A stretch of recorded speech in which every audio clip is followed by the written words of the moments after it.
வணக்கம் நண்பர்களே, நம்ம இன்றைக்கி பார்க்க போகிறது சிறுதானியத்தில் ஒரு பொங்கல் தான் பண்ண போகிறோம். இந்த பொங்கல் பார்த்திங்கன்னா சாமையில் பண்ண போகிறோம். சாமையில் நிறைய மருத்துவ குணங்கள் இருக்குது. அதுலேயும் பார்த்திங்கன்னா சர்க்கரை நோயாளிகள் ரொம்ப மிக சிறந்த உணவு அப்படின்னே சொல்லலாம். சர்க்கரை நோய் இல்லாதவங்களும் இதை உணவாக அது எடுத்துக்கிட்டோம் அப்படின்னு சொன்னாக்கா நம்ம சர்க்கரை நோயிலேருந்து நம்ம பாதுகாத்துக்கலாம். வாங்க இப்போ எப்படி பண்ணணும்னு சொல்லி பார்த்துடலாம். இதுக்கு சாமை அரிசி எடுத்துக்கிறேன்.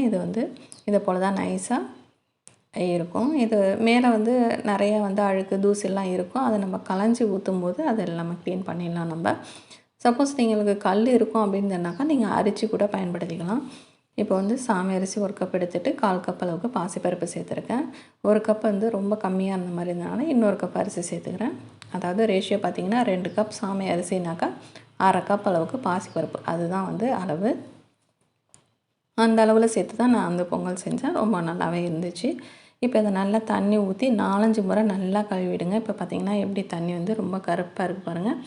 இப்போ அதில் உள்ள அழுக்கெல்லாம் போகிற அளவுக்கு, தூசெல்லாம் போகிற அளவுக்கு நல்லா ஒரு 4-5 முறை கழுவிட்டோம் அப்படின்னு சொன்னாக்கா அப்புறம் தண்ணி நல்லா ஓரளவுக்கு உங்களுக்கு ஒயிட்டாக வந்த பிறகு குக்கரில் சேர்த்து நம்ம வேக வச்சுக்கலாம்.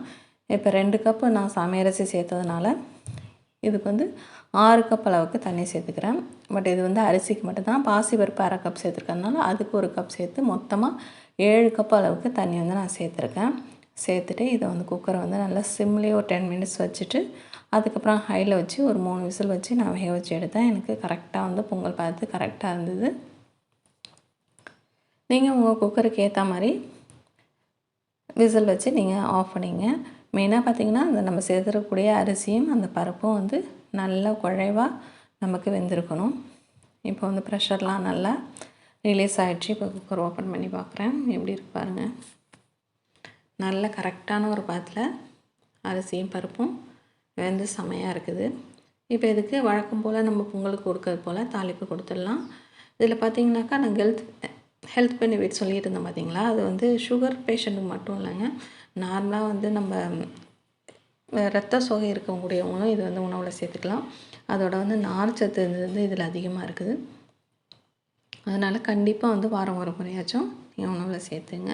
இப்போ எண்ணெய் ஒரு 3 ஸ்பூன் சேர்த்துட்டு அதில் சீரகம், மிளகு சேர்த்துட்றேன். இது பொரிஞ்சு வந்த பிறகு ஒரு சின்ன சைஸ் இஞ்சியை நல்லா தோல் சீவிட்டு நல்லா இடிச்சிட்டு சேர்த்துட்டு 2 கொத்தளவுக்கு கருவேப்பிலை தலைகளும் சேர்த்துடலாம். நீங்கள் இதுக்கு எண்ணெய்க்கு பதிலாக நெய் ஊற்றி பண்ணுறதுனாலும் பண்ணிக்கலாம், உங்களோட விருப்பம்தான்.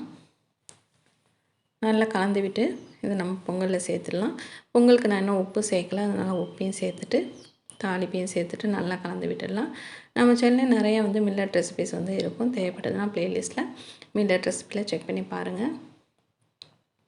இப்போ இதை நல்லா சேர்த்துட்டு நல்லா கலந்து விட்டுடலாம். இதுக்கு சைட் டிஷ்ஷுன்னு பார்த்திங்கனாக்கா ஒன்று இட்லி சாம்பார் சூப்பராக இருக்கும். இல்லைனாக்கா தேங்காய் சட்னி, நம்ம வழக்கமாக இருக்கக்கூடிய தேங்காய் சட்னியும் ரொம்ப சூப்பராக இருக்கும்.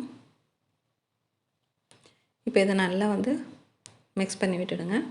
மிக்ஸ் பண்ணிவிட்டு நம்ம இன்றைக்கி தேங்காய் சட்னியோடைய இதை பரிமாறிடலாம். நம்ம சேனல் சப்ஸ்கிரைப் பண்ணணுன்னா மறக்காமல் சப்ஸ்கிரைப் பண்ணி வச்சுக்கோங்க. இப்போ பொங்கல் சூப்பராக நமக்கு ரெடி ஆகிடுச்சு. இப்போ சட்னிக்கு நான் ரெடி பண்ணிவிட்டேன், அதையும் அரைச்சிடலாம். இப்போ நமக்கு நல்லா சூப்பரான சாமை பொங்கலும் சட்னியும் ரெடி.